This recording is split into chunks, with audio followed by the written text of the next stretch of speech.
Hello, Sir Billy. Kumusta po? Radman Toy Sherman here. So, ito sir, testingin lang natin sir yung unit na order nyo. The WE Glock 17 Gen 5 Airsoft Gas Blowback Pistol. Okay, so ayan sir.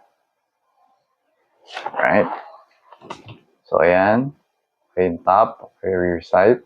Okay, so ilalim. Okay, ayan. Alright. So ito yung magazine.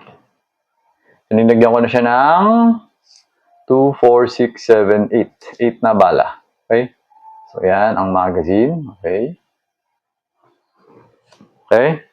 So, inclusions. Okay? So, yung kasama sa box niya is dalawang box wrap. Okay? And parang dalawang pin. Okay? So, ang gagamitin mo lang dyan, well, actually, pwede mong gamitin dalawa or pwedeng isa lang. Okay? Parang ano kasi, teka, paano ba? Yung mahaba, parang pusher siya ng pin. Tapos, itong pin na maiksi, yan yung ikakabit mo kapag ito yung mga gagamitin mo. Okay? Kasi dito sa loob, meron na siyang pin. Ayan, meron siyang pin. Okay? Yan. So, if ever, ipupush mo yung pin na yan, then kakabit naman ng box wrap, then lalagay mo yung maliit na pin. Kung malaki yung space ng palad mo. So, depende siya sa kamay mo kung malaki yung grip. Parang ganun siya. Okay, so, hindi ko alam. So, yun, if-feel mo siya, kung okay ba, then para sabi mo, parang maliit na. Okay, so pag medyo maliit siya, gamitin mo yung maliit. Kasi mayroon isa dito mas makapal. Ito mas makapal ito eh. Okay, yan. Mas makapal yan. So, ito yung mas manipis. So, lalagay mo lang yan dito sa ilalim. Okay, so gaganon mo dito. Parang hook mo lang muna siya dito. Testing lang to. Kaya ito testing mo lang. Tapos, i-clip mo lang siya dyan. Ganyan. Tapos, hawakan mo siya. Kung ano, okay ba? Mas okay ba sa'yo para sa tingin mo? Parang ganon. So, kung mas okay sa tingin mo, di gamitin mo. Okay, push mo lang yung pin. Tapos, pag na-push out mo na yung pin, gamitin mo yung isang mas maiksi na nandito. Yun yung kakabit mo dito. Okay, para hindi na matanggal yung box wrap. Okay, so medyo kailangan mo lang ng konting muscle.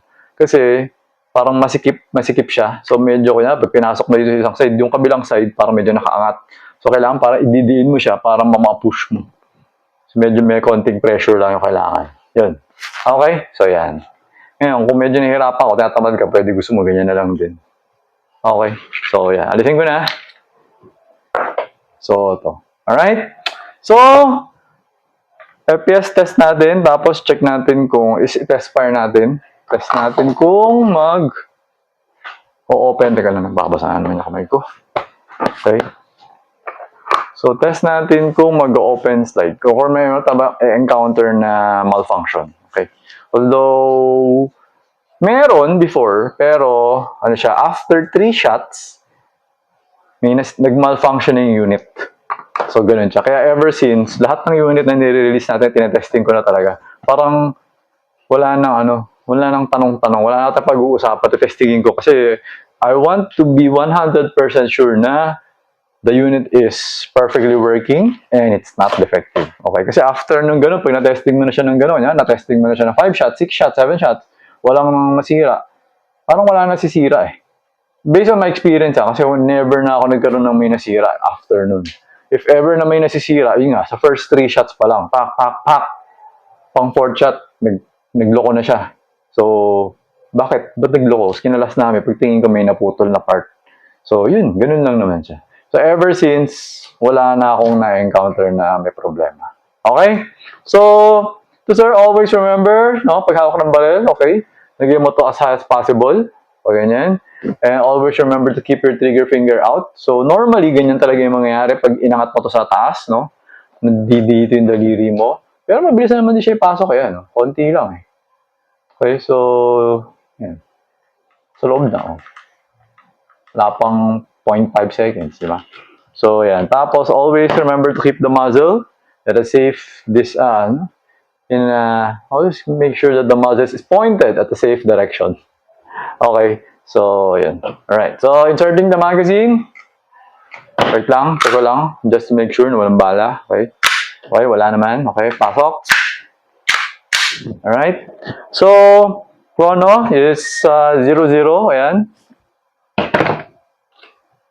Okay, firing. Alright.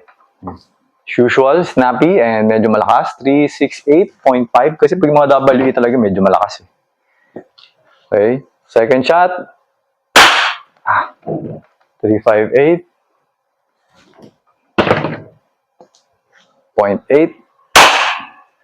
348.2. Okay. Hops. 344. Medyo nawala lang konti. Kaya kailangan nating i-refresh. 345.4. Nakailang shots na ba tayo? 5 shots na, no? Okay, so more or less, yun na yung FPS niya. May idea na kayo. So ngayon naman, check ko lang yung accuracy. Tika lang, kung diretso ba. So, distance ko dun sa target ko is 2.5 meters. And the size of the target is 2 inches diameter. Okay, so babarilin natin. Tingnan ko kung diretso.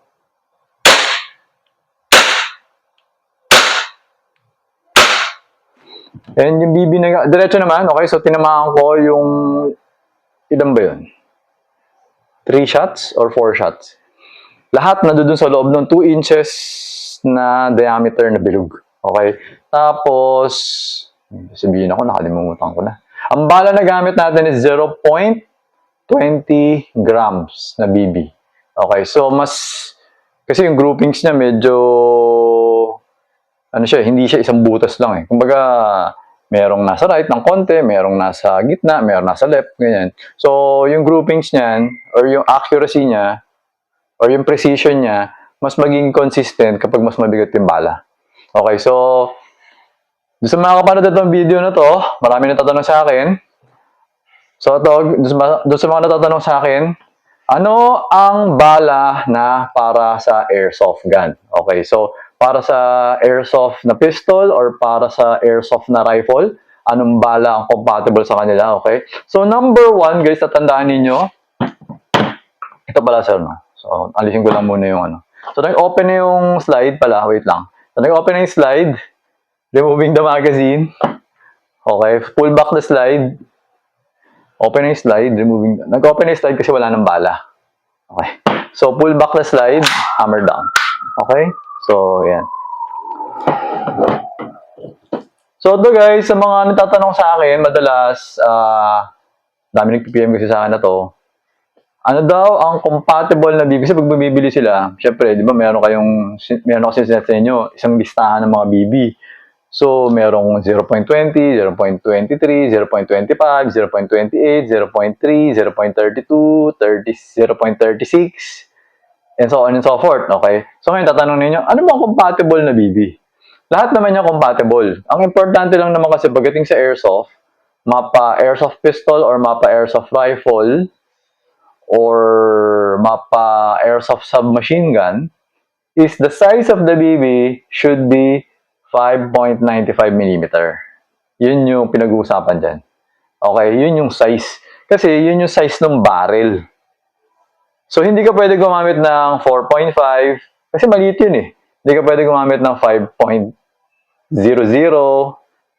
Gets no? So, kailangan siya 5.95 mm. Actually, ano siya eh, nung kinakalipar ko kasi, kapag medyo pangit yung mga BB, yung mga pangit na brands, minsan makikita mo 5.92 mm, meron ganun.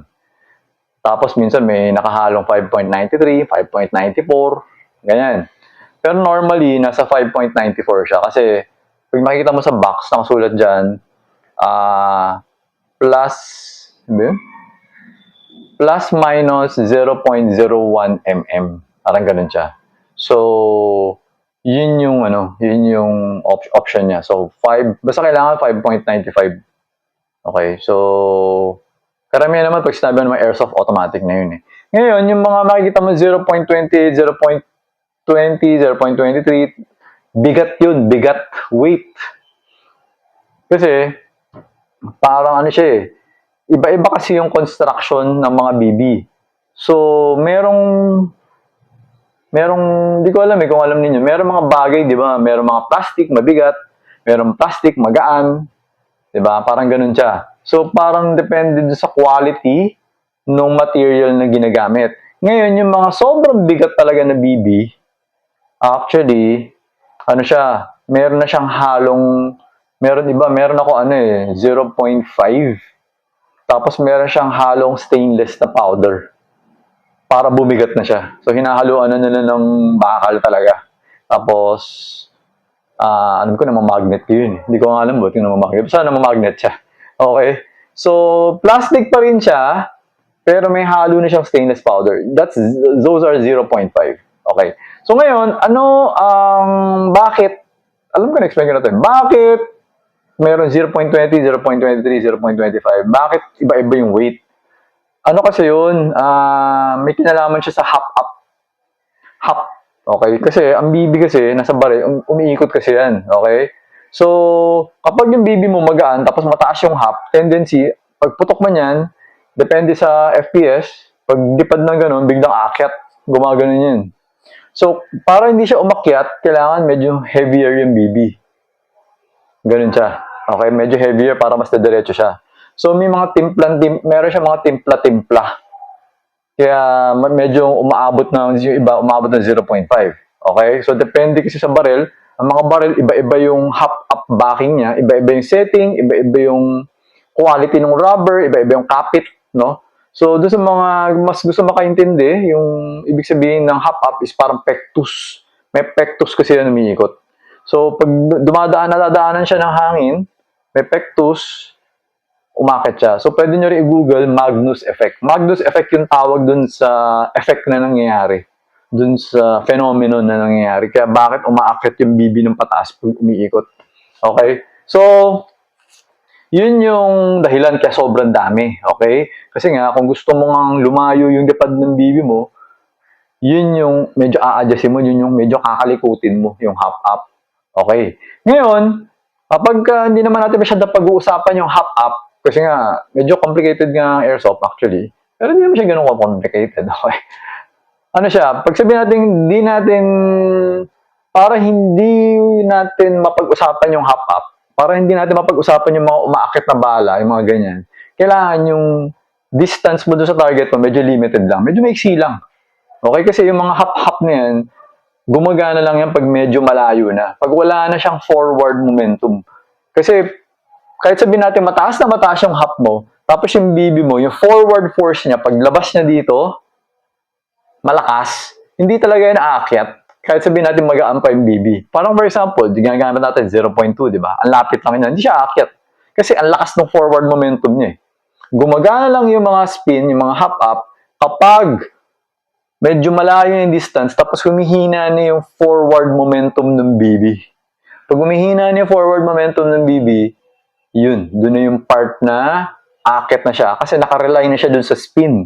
Umiikot siya eh. Tapos may hangin na dumadaan sa kanya, doon na mag-take effect yung Magnus effect. Kapag kulang na yung forward momentum. Okay? So, what happens is, kapag limited yung distance mo doon sa target na binabarrel mo, so hindi masyado mag-work yung Magnus effect, hindi masyado mag-function yung hop-up mo. Okay?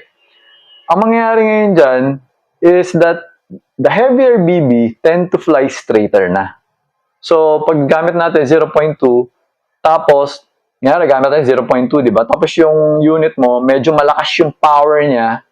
What will happen is, paglabas ng BB mo kasi dito, parang ang dami pang pressure, yung BB mo naaalog pa paglabas. So, hindi siya consistent.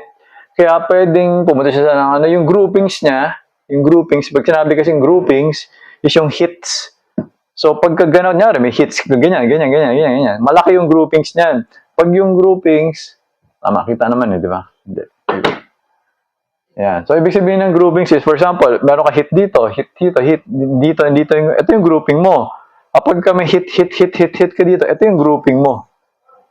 Kung gaano ka kumpol yun yung grouping. So, mas maliliit na grouping, mas precise or mas accurate yung barrel. Yung setup mo. Ganun siya. So, what happens is, kapag masyadong malakas yung BB, yung pressure, may pressure lumabas dyan, malakas yung pressure, tapos magaan yung BB mo parang paglabas niya, parang, pag target niya, hindi siya diretso eh. So, tendency, pagka medyo malalakas yung mga unit, kailangan medyo bibigatan mo ng konti yung BB. Para paglabas niya, kahit na may konting hangin na nasa likod niya na tumutulak sa kanya na yung parang turbulence, parang gano'n, more or less, diretso pa rin siya. Kasi yung flight naman niya, ginaguide siya ng barrel. Pero dahil nga dun sa pressure, yung turbulence, na ano siya kapag magaan. So, mapapansin mo, minsan pag nagre-recommend ako ng BB, sabi ko it's either 0.25 or 0.28. Parang gano'n kasi yun yung ginagamit sa competition. Di ba minsan sa competition kasi parang meron pa kami binabaril na plates, ganyan. So, minsan actually 0.3 nagagamit ko. Depende pagka meron talaga event na parang puro plates. Tapos parang pag nakita ko yung setup medyo malayo, gumagamit ako 0.3 para talaga pag tinamaan yung plate, mahuhulog. Kasi kapag magaan yung BB, wala siyang kulang yung kinetic energy niya. Kumbaga sa suntok siya, pag sinuntok ka, di ba? So, sinuntok ka ng kamay na maliit, mabilis yun. Mabilis. Kunyari, para si Manny Pacquiao, at si Mike Tyson. Diba? Si Mike Tyson, malaki, di ba? Kaya sino ba si Evander Holyfield? Sino ba yung Tyson Fury? Di ba, malalaki. So, pag sumusuntok yun, parang yung speed ng suntok niya, at saka yung speed ng suntok ni Manny Pacquiao, magkaiba. Kay Manny, mas mabilis. Pero si Manny, syempre, since mas maliit siya, yung kinetic energy nun, mas konti.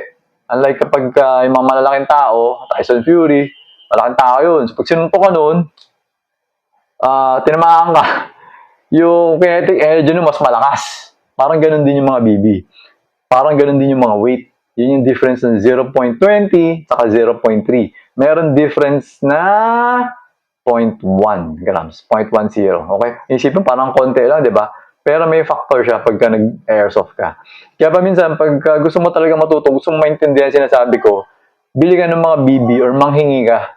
Meron kang kaibigan na meron, manghingi ka ng konti, tapos testingin mo sa baril mo. Kunyari, ginagamit mong bala, 0.20. Tapos gusto mo maintindihan yung mga pinagsasabi ko. Gusto mo maintindihan si Sir Redman. Kasi meron tao ganun. Meron tao, pag nanonood na sila, nakikinig sila, hindi naiintindihan. Ako, minsan ganun din ako eh. Pero, ano sinasabi na to? Parang mahirap mo matutunan. Parang meron tao, parang ako, mas mabilis ako natututo pag hands-on ko siya. Tawag doon hands-on eh. Yung parang ina-apply mo kaagad. Parang, di ba minsan may mga tinuturo, hindi mo maintindihan. Kumbaga, hindi mo naiintindihan mo sinasabi niya, pero hindi mo matandaan, hindi mo ma-absorb. So, merong mga ganung tao. So, pag ganun kayo, nanonood ng mga videos ko, ang isang step dyan, isubukan yung bumili ng mga bala, iba-ibang bala na mabibigat. Kaya nga ako, actually, marami akong bala dyan, marami akong container eh, na iba-iba yung grams ng BB. So, meron akong mga vlog, minsan nakikita nyo, nagte-testing ako, iba-ibang bala yung ginagamit ko, parang ganun. Yun nga lang, yun na yun sa mga malalayo na yun. Pag malalayo na, saka mo lang talaga magagamit yung mga mabibigat kasi nga mag-a-adjust ka ng half. Pero kapag magaan lang naman, di naman, pag malapit lang, di naman masyadong factor. It's more on pag may binabaril ka lang, kunyari, nasa competition ka, may binabaril ka na plate, gusto mo tumumba, more or less, kailangan mo ng medyo may force, medyo mabigat na konti, para yung kinetic energy. Kasi minsan, merong plate na ganun. Kunyari, dito ka, di ba, may plate na ganyan. Ganyan yung plate. Tapos, pag binaril mo yan, sa sobrang gaan ng bala mo, pag baril mo ng ganyan sa kanya, ting, gaganon lang siya, oh. Ting, babalik siya ng ganun. Ting, meron minsan ganun. Kaya kailangan, hindi baling mahina yung FPS, basta mabigat yung BB. Kasi meron kasi tinatawag na joule creep. Joule creep, yung ibig sabihin, is yung joule is the, parang ano siya eh, ano ba tawag yung joule? Nakalimutan ko na eh, parang unit of measure ng energy. Joule ang tawag yata. Unit of measure siya, parang kilogram, parang ganon. Unit of measure. So, merong, pag mas mataas yung, pag using the same gun, ang joule ng 0.30 is higher than the joule of 0.20. Kahit mas mataas yung FPS ng 0.20. Kasi nga, yung 0.20, magaan siya eh. So, yung FPS niya, normally, nakikita mo na nasa, ano natin, corona natin, pumapalo siya ng 300 plus, di ba? 300, ano ba? 60. Okay. Ngayon, ang mangyayari kasi, kapag ginamitan mo to ng 0.3, baka ano lang to, pwedeng, hindi ko alam pero baka sabihin natin 300 lang, mismong flat. Or baka pwede siya maging 290 lang. So, mas mabagal yung FPS niya, pero yung hits niya, pag tinamaan ka, mas masakit. Ganun siya. Okay? So, I hope na malinaw ko na-explain kung ano yung difference ng mga BB, no? So, ayun. So, sana matanong ko para at least medyo nag-gets nyo na. Okay? So, ayun, Sir Billy. Okay na tong unit mo. So, check na lang natin yung kulang natin na ano ba, ano gagawin natin doon sa ano, doon sa upgrade, doon sa steel BB na gusto mo na wala tayong stock ngayon. Okay.